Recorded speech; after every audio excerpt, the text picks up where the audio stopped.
and they had a long journey from 1980 to nearly 40 years of journey.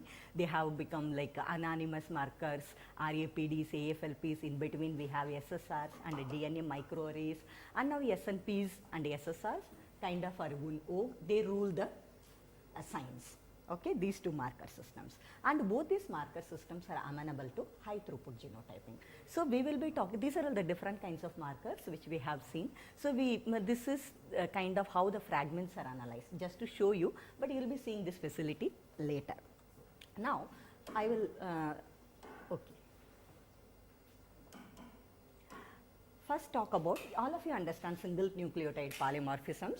Okay, I need not introduce you, all of you have that kind of background to understand what single nucleotide polymorphism means. Basically all of us are made up of DNA, nucleotides, and whatever variations between any two individuals in terms of base substitutions is the single nucleotide polymorphism. It can be an indel too. Indels are also classified as single nucleotide polymorphisms as long as they are small, like less than 10 base pair or so, we call them as single nucleotide polymorphisms. And this is how, so to say a SNP, what are the rules applicable, because SNPs are the abundant, almost every variation is a SNP. Okay, almost. So we need some rules to define them. So what is the first rule? One is that they are abundant, we know that already. One is that it is like you have to compare two homologous sequences. Okay, that is a primary rule. Because there are only ATGC, so we need to compare homologous sequences. This we need to bear in mind. Many times while doing a research you get confused. How to like make a reference genome. That is, making a reference genome is up to you. Like let us say you are working in beta carotene in maize or provitamin A, then whichever genotype which has the highest provitamin content are positive for that trait, you keep it as a reference genotype. So it is up to us how do we define our reference genotypes. Okay, it is a reference genotype and a homologous sequence which we are comparing, and then base to base we are calling and saying yes, SNP is present or SNP is not present. So this homologous references sequences is one of the keywords. Another keyword which we need to understand is that what is the proportion of these SNPs. Like if I happen to sequence a large number of genomes, there are going to be n number of SNPs. Okay, can I call everything as SNP? Can I give it as a marker status? No, we need to first define what is the frequency in which it is present. It has to present in at least in 1% frequency in the population you are sampling. Okay, then only you can call it a SNP. But now as a plant science students, you face two kinds of situation. One is a mapping population, another is a set of like the association mapping panels which Dr. Ranjit was talking about a little while ago. Okay, so if we are talking about mapping populations, this 1% doesn't make much sense. Okay, as long as they are clearly distinct in parents and they are able to be genotyped in all the individuals of the mapping population, it is perfectly fine with us. Okay, there this percentage funder doesn't work. Okay, but when we talk about the association mapping panel or a germplasm collection, it does work. There we need to talk about these SNPs are present in more than 1% frequency, so they can be given a status of a SNP marker and used in further genotyping and any analysis. Okay. Since SNPs are abundant, too many numbers also pose a problem, and that may sometimes mislead us also in terms of genetics, inheritance. So to understand that, we are many times looking the data as a haplotype. Okay, haplotype is a closely linked genetic markers present on a chromosome which tend to be inherited together. That is, let us say you are analyzing a 1 kb part, and in that 1 kb part is always, let us say, inherited together because hardly any recombination taking place within a kb of 1000 base pairs. Okay, so within that 1000 base pair, mostly the SNPs present in any individual will tend to be inherited together. Okay. It could be then you look at 2 kb, you look at 3 kb, like that you change the distance and look at what could be a haplotype. For this, the adjustments are done by us, but basically it is a closely linked set of SNPs. That much understanding is sufficient for now. Then these are all the different instrumentations which anyway you will be seeing in your practical session. Okay, so I will move on to now what are the platforms to talk about high throughput SNP genotyping. So now there are two basic categories in that. One is only doing a genotyping. One is doing a discovery and genotyping simultaneously. We can classify the methods into two groups, genotyping only and both doing the discovery and genotyping simultaneously. If you are talking about genotyping only, what do you mean? That means the discovery of SNP has been already done. So you are going to use those SNPs to genotype your samples. Okay, that is what it means. So most the methods under this are either PCR based, because you already know what the SNP is, so you can amplify that locus and compare the, sequence it and compare it, or they can be chip based, where the probes for the known locations are already present in the microarray chip. Okay, and then in the PCR based we have a very high throughput assay called CASP assay, which we will be talking in detail a little while after. And then in microarray based we have two major technologies called Infinium assay and Affymetrix Axiom assay. Okay, that also we will be talking about in detail, but these two are highly similar assays in terms of chemistry. Okay, then coming to discovery and genotyping, it's in simplest terms, it is sequencing based. You need not do a discovery step separately. In this place I would like to make it very clear, what do you mean by discovery? That means, let us say we are working in one species, like grass species. Okay, in the grass species there is not much information available. Okay, so now you want to do a genotyping, high throughput genotyping for some important purpose, for a metabolite or anything, that is your idea. So in that case, what you do is that you take, let us say 20 or 30 founder species, founder samples, founder genotypes, okay, and then sequence them at a low coverage, and then try to align them and identify SNPs. This is one way of identifying, discovering SNPs, and then based on this, their frequency, everything, you then reliability, everything, and you design an assay.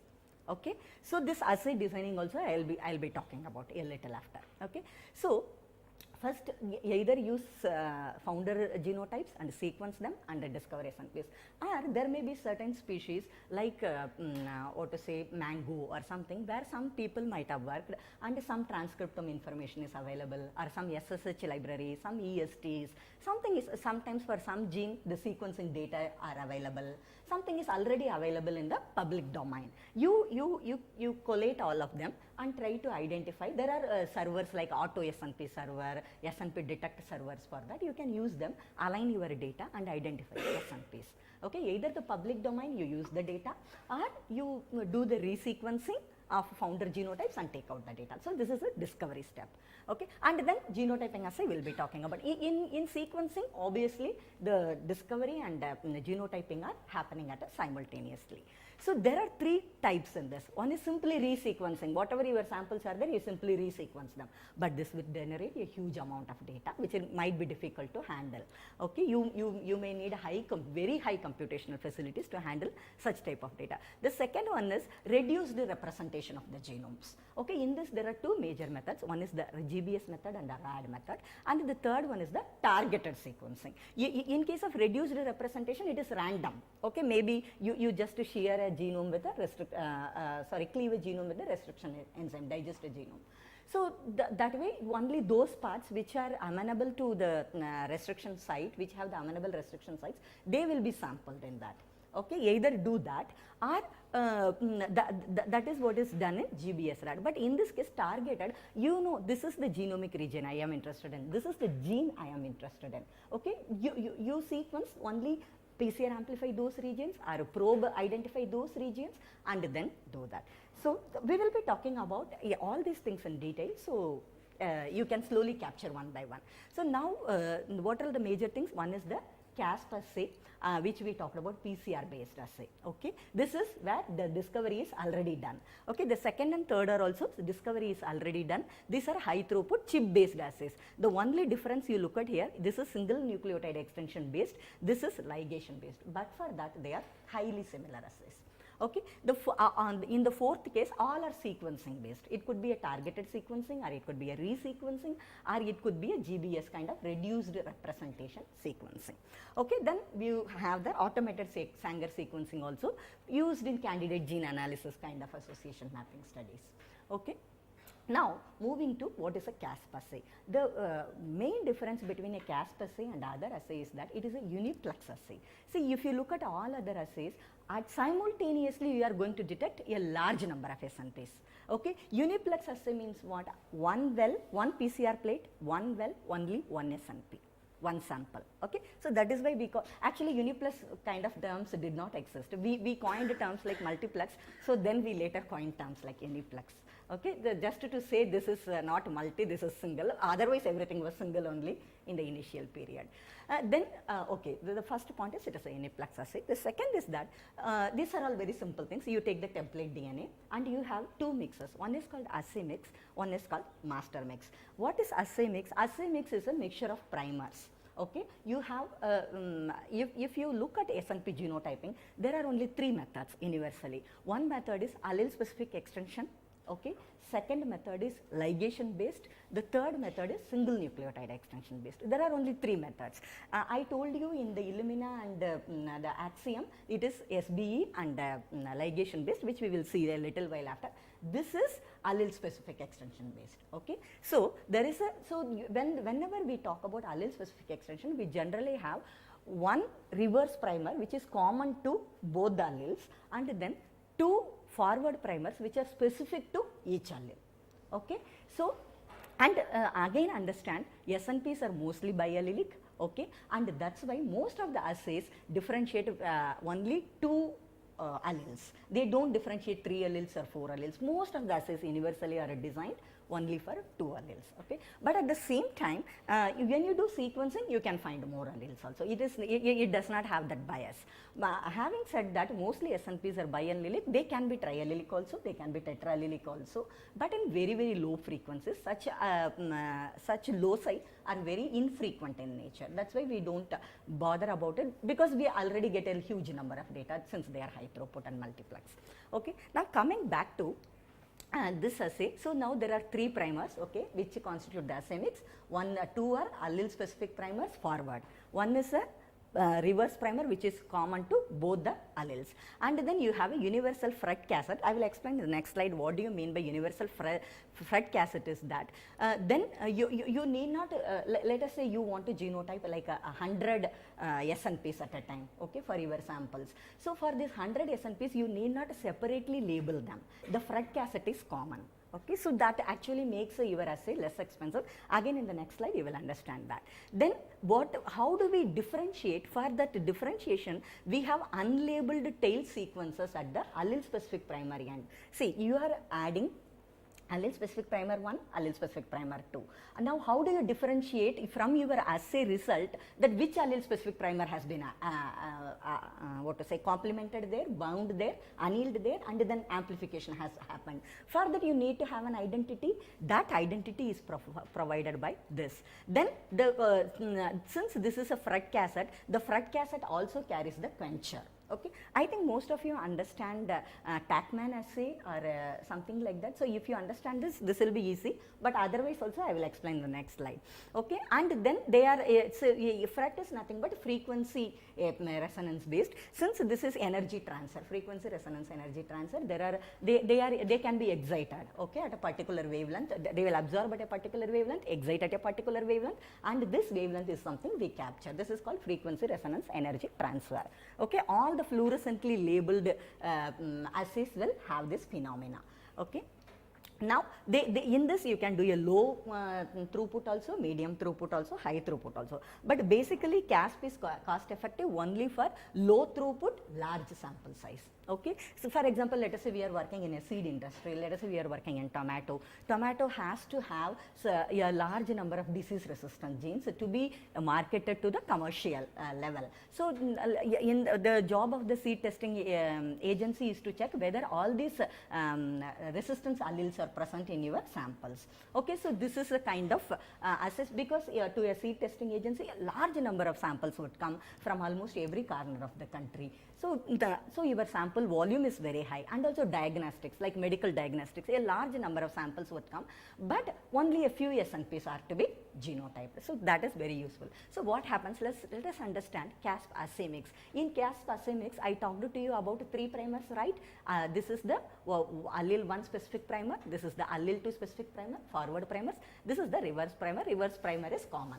Okay, and coming to CASP master mix, you have a this is the FRET molecule and its quencher. Okay, and see, these are all different. This is a FEM, this is a hex. Okay, different fluorescent molecules.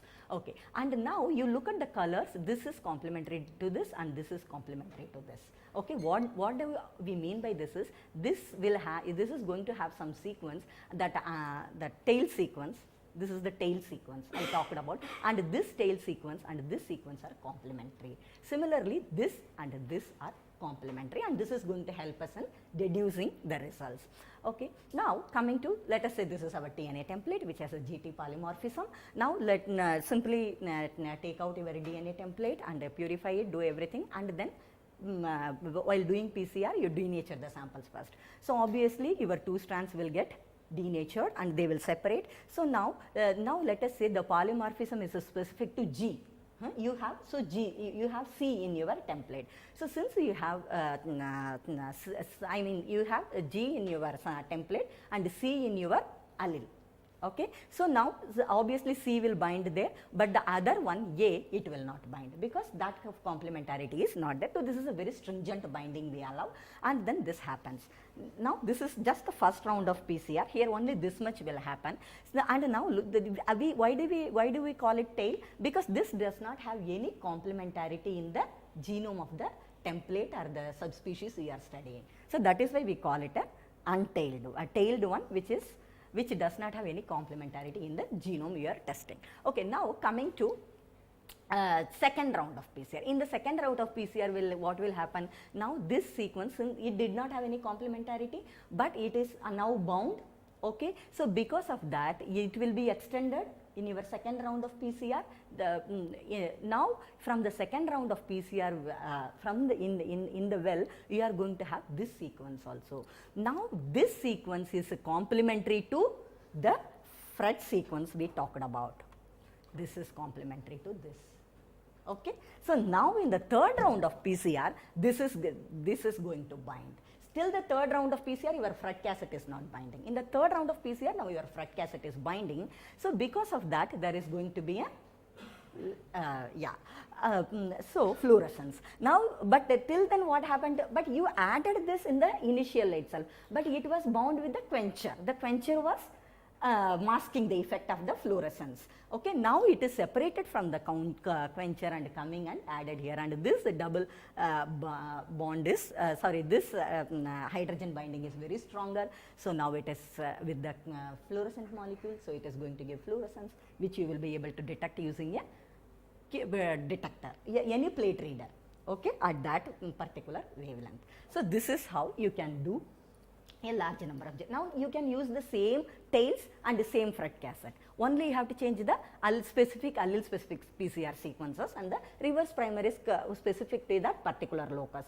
Reverse primer gives the locus identity, allele specific forward primers give the allele identity. Okay, and based on the FRET cassette, you identify what is what. Okay, so this is how. Now, this is not much required for you. You can just know, like it is a very good assay because it has AT rich and GC rich primers. It is a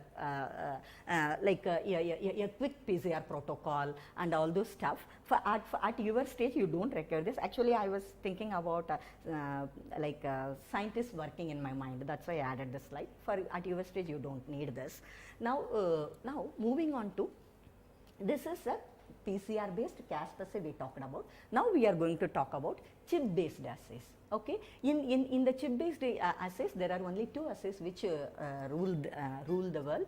That is, one is Infinium assay and another is Axiom assay. Now, coming to Infinium assay and Axiom assay, the basic protocol is the same. What do we do in that? Simply we take the DNA, okay, we amplify it. Okay, we generally do isothermal. Generally, in your mind, amplification is a PCR amplification, which has a denaturation, primer annealing, extension happening at different temperatures. But in this case, it is not like that. It is a whole genome amplification, not just one location is amplified. whole genome is amplified. That is one point. The second point is that it is isothermal amplification. You don't vary the temperatures. Maybe the 37 degree or so, you leave it overnight, okay, or 24 hours, then the amplification is done. So this is the and then you do that, and then we have to obviously fragment it, because we cannot handle very big large pieces for in hybridization based steps. So we have to fragment it, and after fragmentation, now it is double stranded DNA is. So we have to make it single strand. Of course, after fragmentation we have to precipitate the DNA out and again mix suspend it in a buffer, and after once this amplified genome is ready of your template, what we have to do is that we have to denature it, either by mostly by heat treatment, very high heat treatment, we denature it. Once it is now, after denaturing it will become single stranded. Now the single stranded DNA is simply annealed or hybridized to your probes. So what is here important is how you are going to design your probe. That is what is important, okay. But I am not done here. There is one more point. Okay, is your detection based just on hybridization? No, your detection is based on something further, that is called single nucleotide extension, okay. So that we will see in detail, because without picture it will be a little difficult to understand it. This is what we talked about, whole genome amplification. It is an excellent whole genome amplification reaction generally done, because you don't want any GC bias, you want the entire genome to be amplified, all because you understand that certain regions of the genomes could be inaccessible, like telomeres or centromeres or highly heterochromatinized regions. We want to access all those regions, okay. That's why we need, our assay has to be standardized like that, but this is all done by the company, not by us.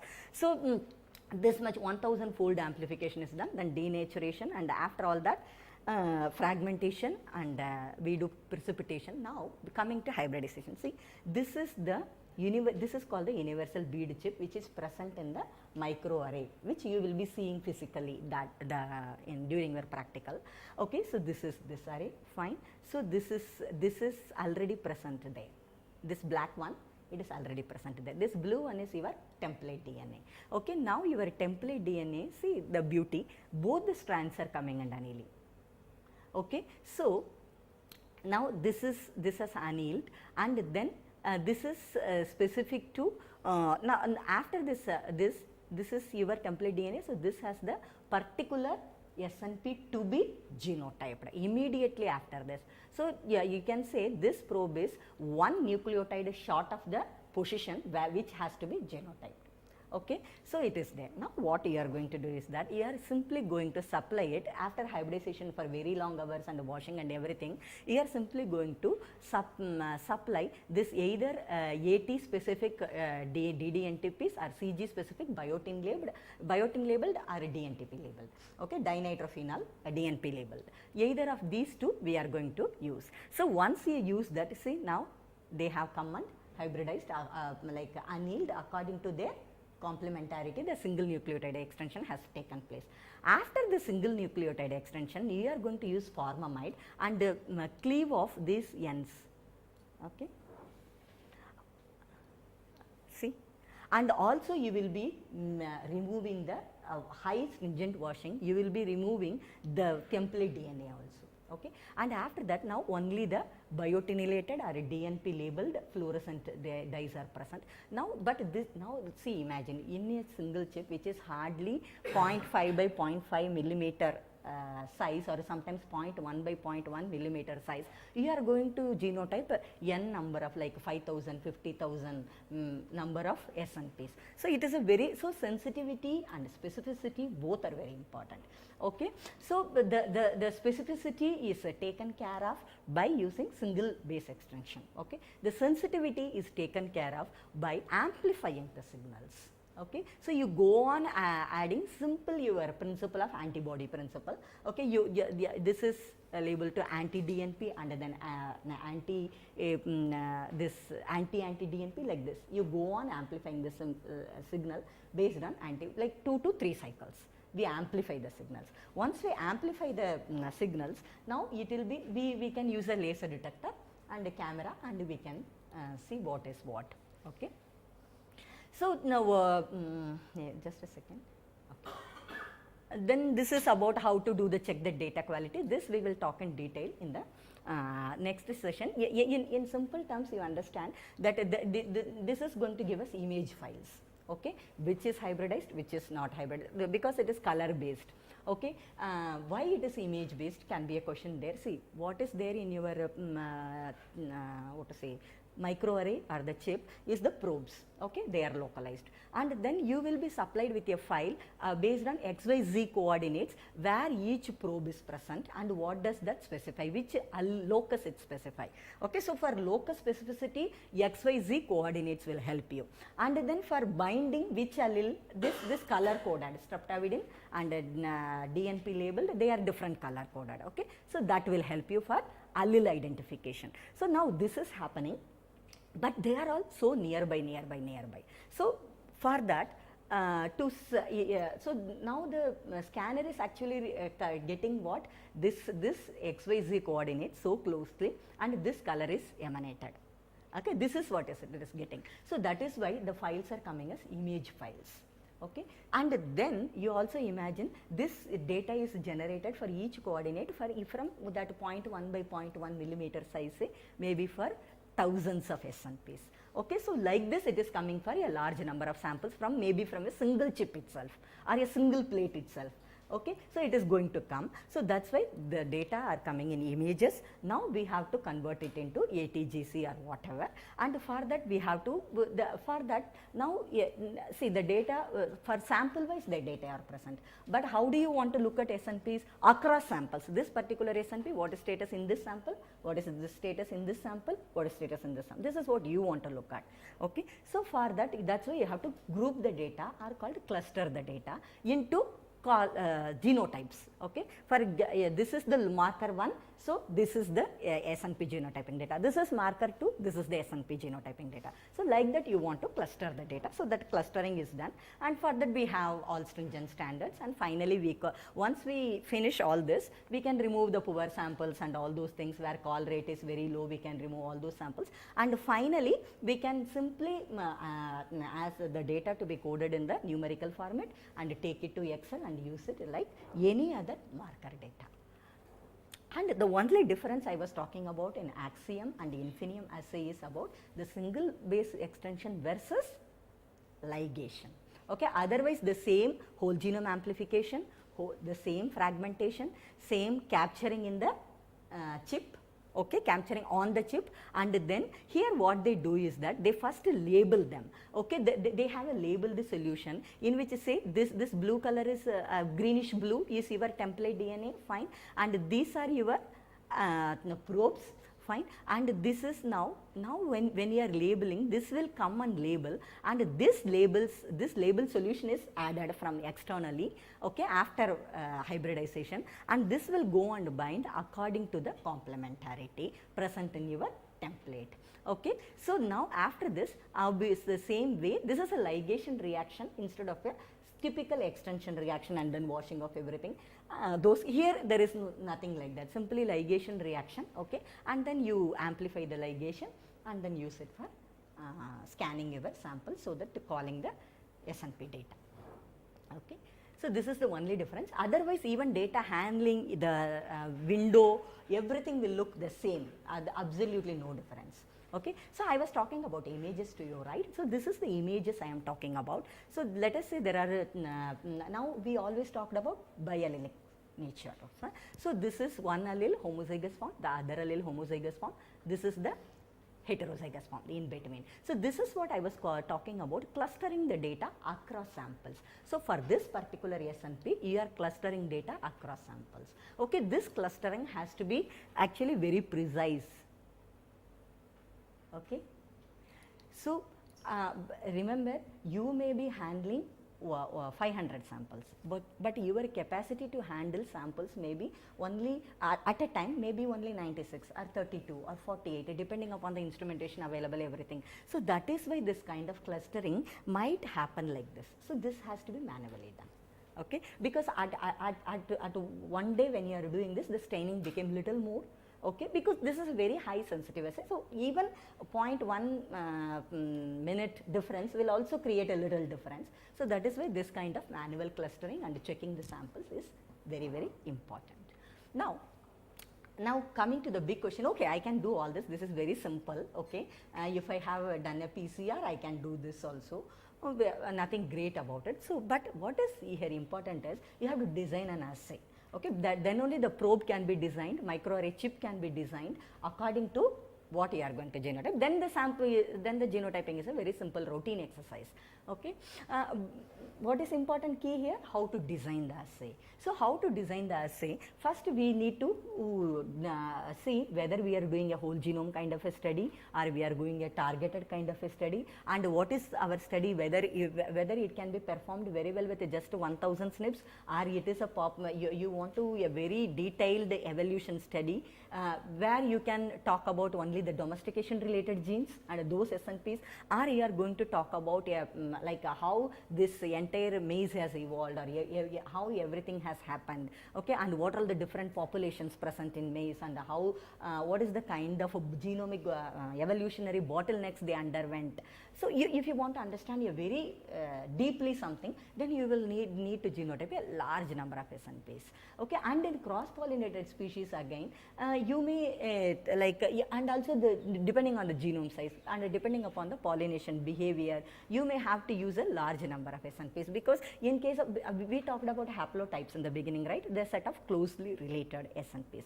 So, in that case, if you are talking about closely related SNPs, you think of a self-pollinated species. In case of self-pollinated species, the closely linked will be very long blocks, because after it quickly selfing happens. So, selfing fixes homozygosity. Since once it becomes homozygous, the meiosis does not have any effect.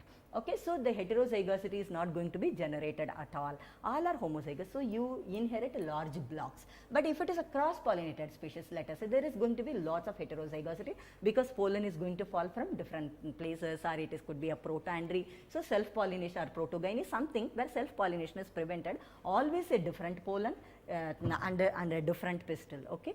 So, because of that, you keep heterozygosity in your species. So, meiosis is always effective, the recombination does its job, and it becomes effective in every progeny, every cycle, every time. So, because of that, there you need a large number of SNPs to be genotyped to understand a haplotype. Okay. In case of self-pollinated species, comparatively fewer SNPs will do the job. Okay. So, depending upon all these idea, we need to decide what is our purpose, how much fund is there, and what exactly our objective is. We need to decide these many SNPs are sufficient. So, for that we can either do a in silico SNP discovery, as I told earlier, or you can do a founder species genotyping, as again I told earlier, and you can design your SNPs. But at the same time, all these assays, high throughput assays, except CASP, I mean Illumina Infinium assay and Affymetrix Axiom assay, they are not amenable with mitochondrial SNPs or chloroplast SNPs. They are only designed for nuclear SNPs, because you do not want too much complexity there. Okay, that is why. To make your data clean, that has been kept like that, no other reason. Okay. And then one more this is how let us say you have now the array sequencing data with you, or some EST data with you, and you aligned that, you identify SNPs, and now to design a probe, how much of a probe sequence you have to need. Now let us say the SNP is in the middle, okay, 0 position, this side and that side, flanking sides, I mean 50 to 60 SNPs we need to take. So, nearly 100 to 120 base pair long nucleotide long probes we have to design. Okay. So, now let us say in this 120 base pair, let us say 2 SNPs are present. Okay. Then you decide which SNP you want to genotype. Okay. You cannot do within that particular probe length 2 SNPs cannot be done. That is the only limitation of the technique. Other than that, there is no other limitation. Okay, that one, because you are handling the whole genome, and all probes have to hybridize, and there we cannot have any complexity. We have to have very stringent binding there. If the annealing is not stringent, then your SNP genotyping calls will be very difficult. They will become spurious. So, for that reason, it is very, very important that your our probe sizes are 100 to 120, that means long. Okay, and again you don't genotype more than one SNP from that particular region of probe length. Okay, now this completes us the discovery after genotyping after discovery steps. Now we are moving on to this is a middle step. RAD is there are, because RAD has two things, so now we are moving on to sequencing based. But this is as I told you, this is a middle step where the kind of chip based assay this is again, but for this chip based assay this is a reduced representation chip based assay. Okay, and because so far the chip based assays I talked about, it is up to you. You can have the whole genome representation, or you can have the only the coding region specific representation. It is up to you. Generally Infinium and Axiom assays do not differentiate between coding region or non-coding region. They are like genome wide. Fine, but when it comes to RAD assay, when it is, let us say you are working in a species where you cannot have, it is difficult to have that kind of assays, okay, for whole genome, because they are expensive. You have to design an assay that has to be, that probe has to be manufactured. So there is a lot of manufacturing cost. So for that, if you want to, you want genotyping data, but at the same time you don't want that much genotyping data, moderate level. So now what we can do, we can use restriction enzymes. Okay, now let us take the template DNA and restriction digested, and this DNA samples, actually they before restriction digesting the sample, you always biotinylate the samples. Most of the all genotyping techniques working on this streptavidin biotin affinity. Okay, so you biotinylate your samples, and then you restriction digest these samples, biotinylated DNA, and then now once this is restriction digest specific sequence will be there. For that you can you can add linkers specific to the restriction overhang sites. Okay, so now those linkers are coming and joined here. Okay, after that you shear the DNA, and then also use the streptavidin biotin affinity, so that you purify only those fragments which are attached to the linkers. These linkers are specific to what? Restriction enzymes, right? So you have the biotinylated, you have your template DNA, you biotinylated it, and then you restriction digested it. Okay, and after that you added linkers which are specific to your restriction site sequences. Okay, now all your restriction sites are attached to linkers. Okay, now we are going to shear it and use the streptavidin biotin affinity to take out the only enrich those samples which are bound to the linkers. Okay, now you have the reduced representation of the genome available. The rest of the sequences which did not which were not restriction digested, they are now removed from your template genome.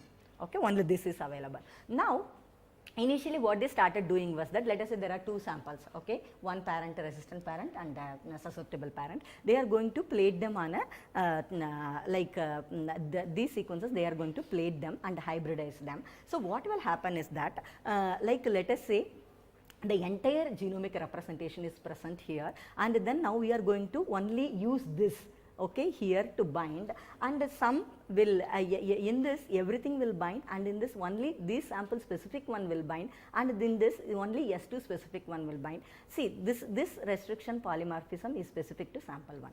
This restriction polymorphism is specific to sample 2. This is monomorphic. This restriction site is present in this sample also, in that sample also. Got the point? Okay, so now this is the parents data. Parents data can be handled like this. Okay, now coming to the progeny, after these kinds of, for that what to be done, I'll tell in the next slide. Okay, so this is how we first generate RAD. These are called RAD tags. Okay, so this is basically the restriction site associated DNA you have taken out. Okay, and this DNA you are going to use it for sampling your population. Okay, so that is why this is called a RAD tag. This is going to work like a tag. Now, Actually, this paper came in 2007, and this using this Drosophila recombination point mapping was done. Actually, they did it with first one restriction enzyme EcoR1 and narrowed down. This is the recombination breakpoint, and that's why the gene is present here, the causal gene is. And then they used another restriction enzyme XHO1 independently to validate what they said. And using both the restriction enzymes, they reached the same conclusion and identified the right recombination breakpoint and the right gene. Okay. Fine. So now there are S1 specific rat tags which are polymorphic only in, like which are specific only in sample S1, like parent S1. Similarly, which like the restriction site, what do you mean? The restriction site is present only in parent 1. Here the restriction site is present only in parent 2. Only because they are the polymorphic markers, otherwise they are the informative markers. Everything where the restriction enzyme is cleaving both parent 1, parent 2, we are not interested in that because that is a monomorphism. All of them have that restriction site, we are not interested. Okay. So now we are going to take out this, clone this, and then produce the clones which are specific to informative markers, and then we are going to plate those clones like this. I mean chip mein we are going to place those clones like this, and this is called the genomic tiling array. Okay. So we first took to our parents of interest or founder genotypes of interest. Okay, we restriction digested them, and we only using our streptavidin biotin affinity, we only extracted that region which got restriction digested, and then we saw which is this restriction site specific to sample 1 and sample 2.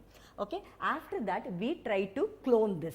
Okay, and then we place these clones on the microarray chip. Okay. So like this, a genomic tiling array was created, and then now you can use any sample and hybridize with it. If that particular polymorphism is there, it will go and bind there. If it is not there, it will not bind there. So based on the hybridization of this tiling array with your rest of the samples with you, you can, this involves two steps, right? You have to first develop a genomic tiling array, and then you have to use it for genotyping. But this is a very big job, so it didn't take up that much. It was done only in model species like Neurospora and I think Drosophila, Neurospora and Drosophila. And then by then sequencing, next generation sequencing was picked up. So people started doing the same restriction enzyme associated DNA, but using a sequencing approach. Okay. So this is called, the first approach that came was in 2008, immediately after 2007 in 2008, and this is called RAD by sequencing. In case of RAD by sequencing, there are a few points to note. Okay. One is that there are a pair of adapters. Now there are two things, one is adapter and one is a primer, and please don't confuse these two. Okay. Adapter is different from primer, and now you have two adapters and two primers. Okay. Primers I am not going to talk about it because they are all very specific to the locus or whatever. Okay. I am going to talk about the property of the adapters only. So what these adapters are, now there are, I said two adapters. Okay. There is a P1 adapter. In case of P1 adapter, obviously there will be a forward primer amplification site, and there will be a Illumina sequencing primer site. Okay. Because finally you have to sequence all these RAD tags. Okay. So there is a Illumina sequencing primer site, then there is a forward amplification primer site, and then there is a barcode. Okay. Why barcode? Because you can multiplex all your samples. It is possible to multiplex up to 384 samples on 2 days. Initially people developed it for 96 samples barcoding. That is a specific nucleotides. Maybe it may be a run of 4 nucleotides or 5 nucleotides or 6 nucleotides, which is specific to that adapter, and so that will be identifying that particular sample. Let us say you have a 96 well sample plate. So you will be adding a different P1 adapter in each well, so that your 96 samples can now be confidently pooled, because you have a barcode adapter. While sequencing, the barcode adapter will also be sequenced, so you will be able to know what which is my sample 1, which is my which is in row 1 column 1, which is in row 1 column 2, and so on. Okay, fine. So this is the barcode. You understand what barcode means otherwise also. So this is the barcode. So now look at this data. Fine. So see, this is the restriction site. Okay, and this is the barcode, and this is the Illumina sequencing primer site, and this is the forward amplification primer site. This is for PCR, this is for Illumina, this is for barcoding, and all is lying immediately next to your restriction site. So this is called your P1 adapter. And so for, if let us say we are handling 96 samples, we will have 96 different barcodes, and so you will be adding that particular adapter, specific adapter in each well. Now the P2 adapter is like a little different. It is not a specific, see, all of them will come in single double stranded form, right? So here it is going to be and Y adapter or divergent adapter. Why do we call it Y adapter or divergent adapter? Is that it is going to see with this strand, this is has a fewer bases than the other strand, right? Okay, so that is why it is in Y shape. Okay, so we call it a Y adapter. Now what is this specific to the unique? Okay, so what is this? This is complement of the reverse amplification primer. You saw the forward amplification primer site here. Similarly, there will be a reverse amplification primer. For that reverse amplification primer, this region is complement. What is the, this is similar to your Caspar, say, okay, in the initial PCR round, this site has to be created. Okay, and once this site is created, then the primer will come and bind, and only those specific things will be amplified. So the reverse amplification primer is unable to bind to P2 unless this goes and binds there. Okay, now this P2 adapter has to bind to your template. If this P2 adapter doesn't bind to your template, obviously the reverse amplification primer cannot go and bind there. So that is the fundamental of the P2 adapter. Okay, so you have a Y-shaped adapter, and the rest is history kind, the rest is very simple. Yeah, so you have a P1 and you have P2. P2 is the divergent adapter. Now based on this, only the specific, because now the P2 adapter determines which are all the sequences that will be amplified. So only those sequences are amplified which have again complementarity with your restriction, what to say, corresponding to your restriction site. So now these RAD tags are PCR amplified, then subjected to Illumina sequencing. Okay, and I think you will have a separate class for Illumina, so I will not be talking about here. So please keep in mind your PCR primers and adapters are distinct, and Illumina primers are still distinct, and then what is another important point is that P2 adapters are divergent. Okay. Now what is the advantage of this, all these kinds of sequencing based studies? We need not create expensive microarrays, because microarray creation is a very cost consuming thing, and any restriction enzyme you can use for in your studies, and so discovery and genotyping is happening simultaneously, and there is no need this species has to be sequenced, a draft genome has to be available, something has to be available, no need. In any species of your choice which you are working, you can do this kind of assay. And then this was first demonstrated in Neurosporan freshwater species, and then in n number of species this has been done. Now I will talk about a still simpler assay came. That's why RAD sequencing became, in RAD sequencing, then after this single digest, people even double digest RADs. Like instead of using one restriction enzyme, they will use two restriction enzymes, so that they still reduce the representation of the genome. That also came. But in between, another popular technology is there, that is called GBS. This is a more common method. Many of you may be doing for your thesis work also, genotyping by sequencing. In genotyping by sequencing, it is almost similar to RAD with a slight difference. We are not going to have Y divergent adapters here, and here what all we are going to add is that here also the PCR step need not be separate. The PCR happens with your Illumina bridge PCR itself. Okay, so here this is the P1 adapter which has a barcode, and again in GBS they improved the nature of the barcode. They have started having longer barcodes, so that your sample distinction is very right. Like just because let us say only one SNP difference is there between sample number 5th barcode and the sample number 23rd barcode, then by sequencing error you may confuse the two samples. So they had stringent rules in GBS for designing the barcode. Only that is the another difference. So there are different enzymes they tested with initially, and universally now we use APEK1, because this has been proven, demonstrated to work for almost all the species. That's why this is the very popular enzyme APEK1 in all species. So here what we are going to do is that, just look at the picture, this is the 96 well plate. First what we will do is that we will add adapters, okay, and we will add adapters in 1:1 ratio in each well, and we will let it dry.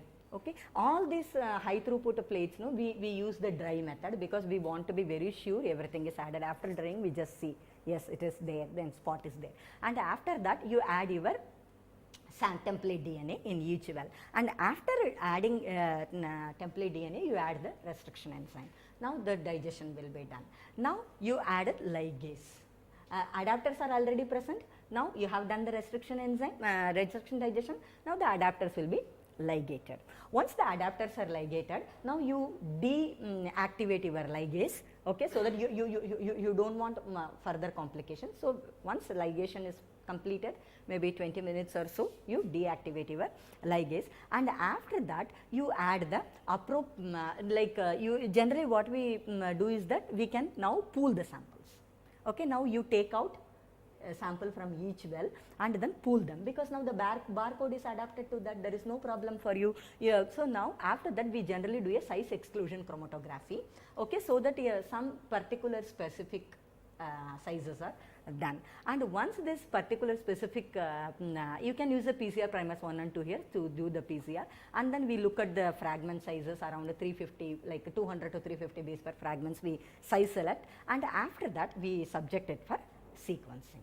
Okay, so this is the same thing written here in a very detailed way. So basically your dilute oligos I mean here adapters, okay, you add them in 1:1 ratio 96 well plate, then add samples, then digest the samples, then ligate them using T4 ligase and inactivate the ligase, and now multiplex them and purify them and size select them, because it is very important to remove the unreacted adapters, and also while size selecting them and purifying them, it is very important to remove the adapter dimers. If the adapter dimers are very high, present in high concentration, even in 1%, 0.5%, we discard the library.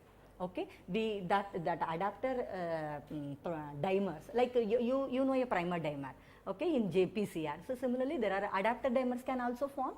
So these adapter dimers are removed, and after that it is subjected to sequencing.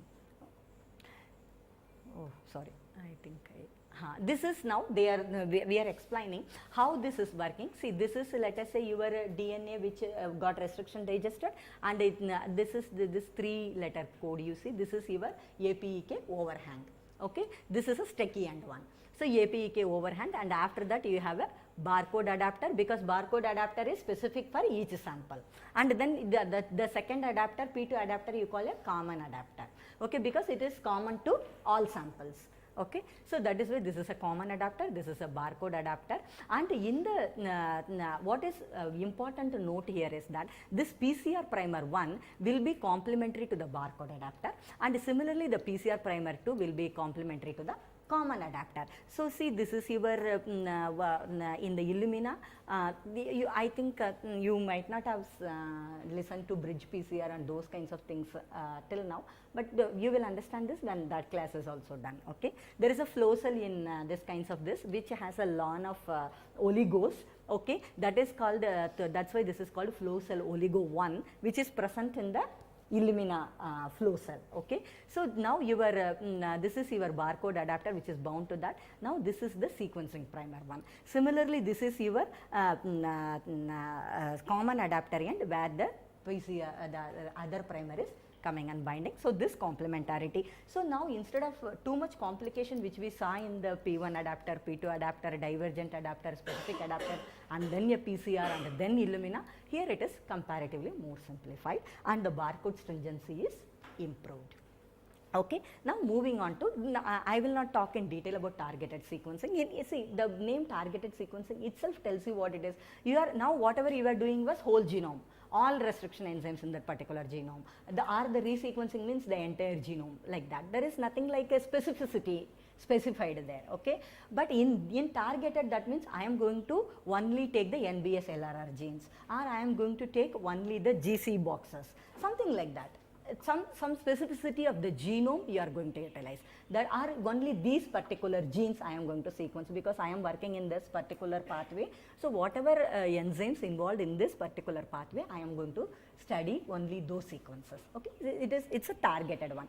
So for the moment I say targeted one, what comes to your mind is PCR is a very first targeted approach. You know, this is the locus I am working at. So if I know the sequence of that, I can design primers to amplify it.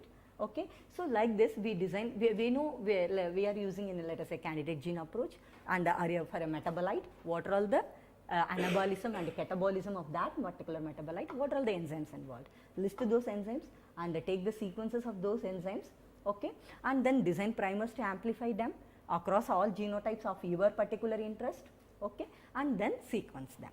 Okay, so this is a sequencing based approach.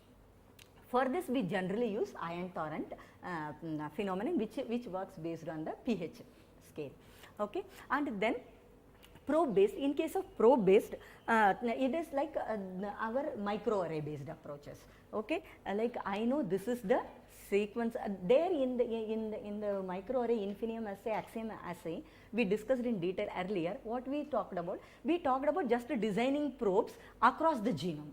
Okay, the only thing is SNPs has to be present in those regions and that should not be overlapping. That was the only condition we had. But in case of targeted, it is the genes we are targeting, or the regions, or let us say we want to only study this particular QTL region, or I can say like now this is the 100 MB I want to explore, so I will design primers to amplify after every 10 kb.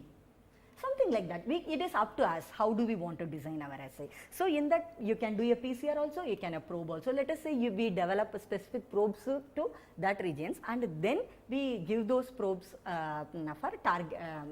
We use those. The most popular assay in this, the Agilent Sure Select assay. There are also other assays, but this is the more popular assay. So here we design sets of probes which are complementary to the regions we are looking at, and then use these probes to capture your regions that are binding to that, complementary to that, and now the captured regions are released and only they are used for further sequencing. Okay, so this is another type of assay. So it can be either PCR based or it can be either probe based in case of targeted sequencing. And in case of probe based assay, we have mostly only in the studies in literature talk about only the NBS LRR genes very in a huge way. Other types of genes are generally not captured by probe assay because the probe designing itself is a very big job. And then you have to design the probes and then synthesize those probes, and then you have to capture them, because capturing is again annealing based, that has to be specifically done. For that again DNA has to be biotinylated. So all these steps are involved in probe based targeted sequencing. So we generally don't prefer that. We prefer PCR based targeted sequencing, which is comparatively easier. Okay, so now these are all the arrays which are available in. Now this is a very limited examples. Okay, rice, wheat, maize, pigeon peas, soya bean, and now almost in all crops these kinds of assays are available. Now this is a kind of exponential rate these kinds of technologies are growing. So you have it in almost all crop species.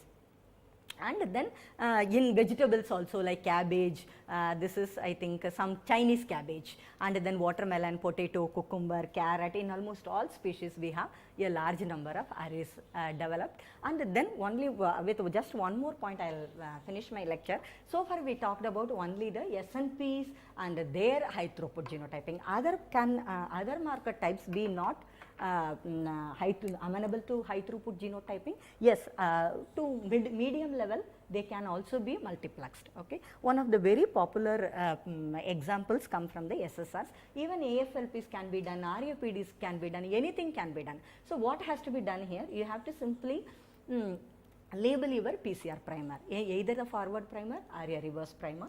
You amplify. Okay, in case of RAPD, of course, you have only one primer. Okay, you amplify your, you label your primers. Since you have labeled your primers, they will emit a fluorescence. Okay, the same what we discussed in the CASP assay. You had the FAM dye and hex dye there. Okay, here you can use still more number of dyes. Only thing we need to take care is that their excitation should be happening at different wavelengths. Okay, then only we will be able to differentiate between this primer and that primer. Okay, so that will be very differentiate across the markers. So to differentiate across the markers, we need to use different fluorescently labeled dyes with different excitation wavelengths. Okay, so once you have, let us say, 5, 6 fluorescent dyes like that, then what we can do is that we can use that and amplify, do the PCRS has to be done. Okay, that cannot be automated. PCR has to be done in a 384 format or 96 format or whatever format you have in your laboratory, you have to do that. And after that, the samples can be pooled. Okay, in the sense how they can be pooled with respect to the marker. Let us say you have 6 different markers. So for the sample 1, 6 different PCR products can be pooled. Okay, so let us say similarly you have for the sample 2, again 6 the PCR products are pooled and so on. Or if you have done only 4 different fluorescently labeled, then 4 PCR products.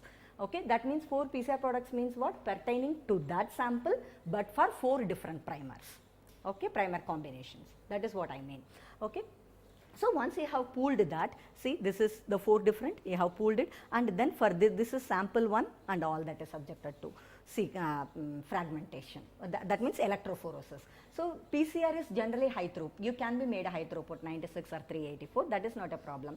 Generally, where do you face the problem? In running all those samples. Okay, electrophoresis has to be independent for each sample, for each primer. It has to be independent, which takes a lot of time and a lot of energy also. Okay, you can do PCRs very fast if you have large number of PCRs, but electrophoresis does take a lot of time and it has to be individually called and everything is manual. But if let us say we pool 4 samples or 6 samples, I mean 6 PCR products depending upon the number of different fluorescent labels we have used, then what we can do is that we can run them together and we can do a capillary electrophoresis. Again in capillary, this machine is available in the department also, they will be showing you this, I think. So this you see this here where samples are staked. Okay, here you can stake either 384 plates or 96 plates because the dimension is almost same. So you can stake almost 16 plates here. Okay, just imagine the throughput. You have, let us say, 16 plates into multiplied by 384 multiplied by 4 or 6 depending upon the different fluorescent labels you have used. So this is the kind of multiplexing possible here. So then this is just to explain you how to create a project and then list all the markers you have used. And generally when you do electrophoresis, you always use a DNA ruler or ladder to know what is the science. So here in each sample well we add a ladder, ruler. Okay, which is again distinctly labeled with a different dye, and then those fragments will be produced like this. Okay, this orange color fragments you see, they are of that of the ruler, because that also says okay 50 base pair, 100 base pair, 150 base pair. So based on that you can call your alleles. So wherever you produce a large number of bands like AFLP, you can use it. Okay, because AFLP produces a large number of fragments in a single go, there per primer you can use it. Okay, but let us say you are doing a SSR, you can multiplex a large number of primers and again use it. So that is how you can multiplex these kinds of this also. But there is some issues also with this, but I think for as students this is a little above to discuss this. Only one thing I would like to sensitize you to a point that the difference between the genotyping only genotyping based assays and the only and the discovery plus genotyping assays, what happens in generally can you tell me your opinion, just what would you prefer, a genotyping assay or a assay which is a sequencing based where the discovery and genotyping are done simultaneously? Huh? These are done simultaneously, obviously, but then what could be the pitfalls in that?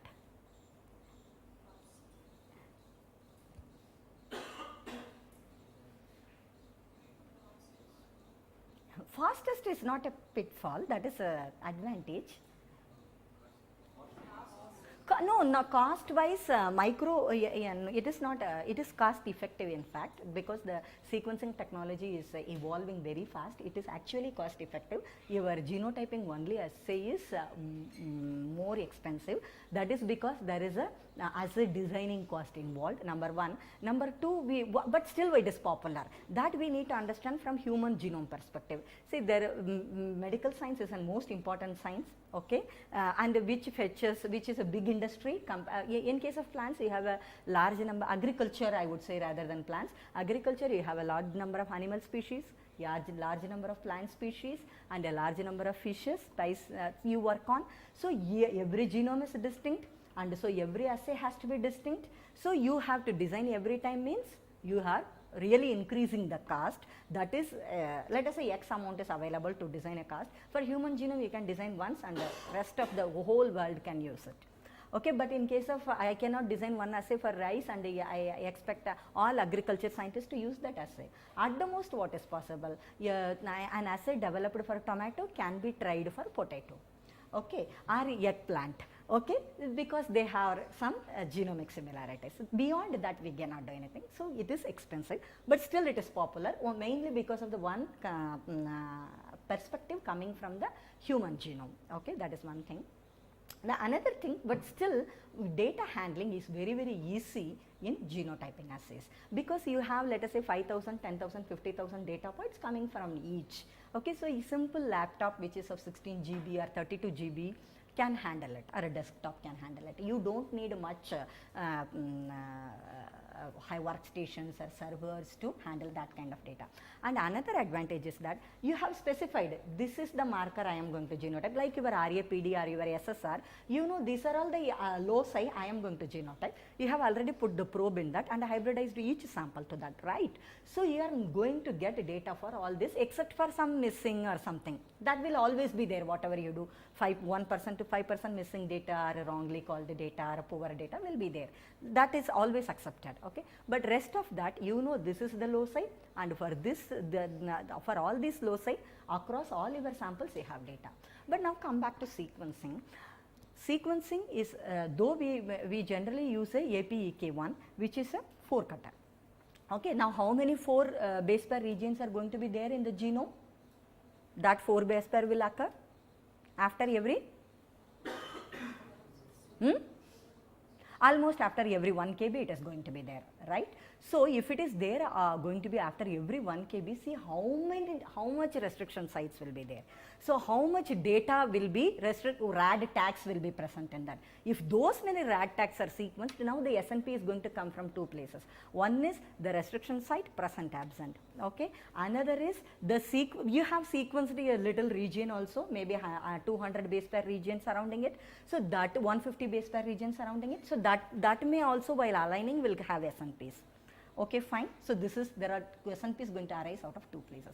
And then now which RAD tags were captured in each species, each sample could be very different, because your sequencing coverage is generally very low, 2x or 3x. But if you increase the sequencing coverage, of course you will get more SNPs, but your cost will double, and exponentially increase for every increase in coverage. So it is a low coverage sequencing and a capture of RAD tags. But then, so the RAD tags you captured in sample 1 is not captured in sample 2, and what's captured in sample 2 is neither captured in sample 1 nor in sample 3. So overall you might have generated identified millions of SNPs, but by the end of the day the workable SNPs could be just 5,000 or 10,000. Okay, depending upon your species, how much you multiplex. Generally we multiplex only 96, we don't differ in that. So it depends on the size of the genome of the species and how much X coverage you subjected it to. So if you increase it, again the cost increases. So this missing data problem will be very high in your sequencing approaches.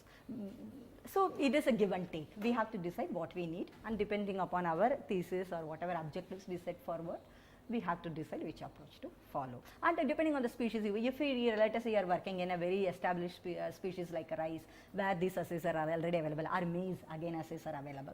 So you can try to go for genotyping assays. They may be available comparatively cheaper. Okay, but you are working in a comparatively newer species where comparatively lesser genomic resources are there, or nobody has designed a universal assay, then it is better to go for GBS approach. So this is the only thing at student level you need to understand. And the rest of the, this is not required. I just put it for, I thinking scientists will be there as audience. So this is the different work that has been done at our institute. But anyway, this is available in the presentation, which will be uploaded.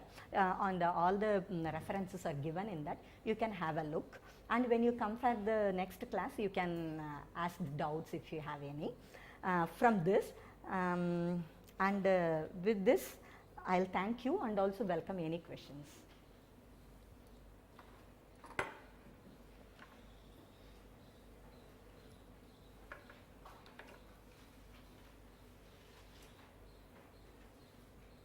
So you're all hungry? Not in a mood to ask anything? Are you understood everything? Or is it overboard? You can note down your doubts. Anyway, we will have a practical session that going around that facility will not take a very long time. So you can really ask your questions. Then also you have another opportunity to ponder over and clarify your doubts any.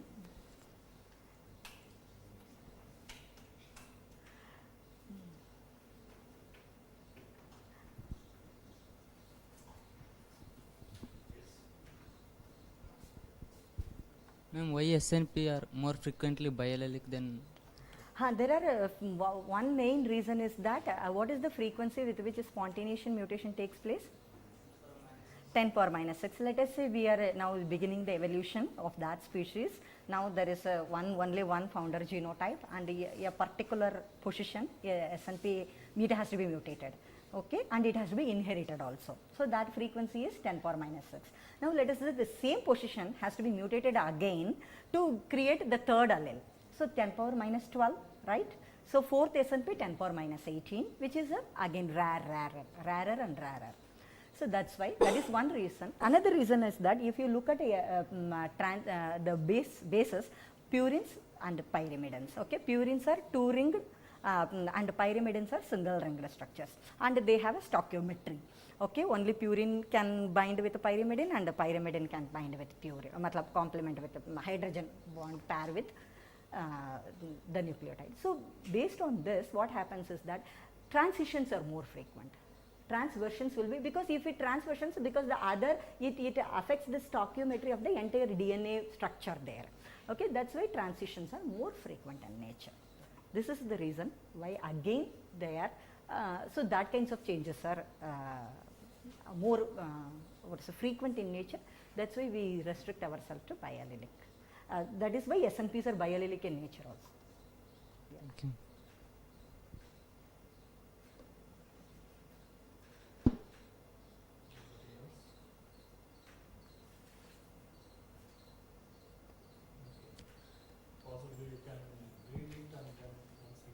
It is little too much for them, I do understand that, because this he had all the genotyping based approaches also and sequencing based approaches also, so it was little heavy topic in 1 hour. Yeah.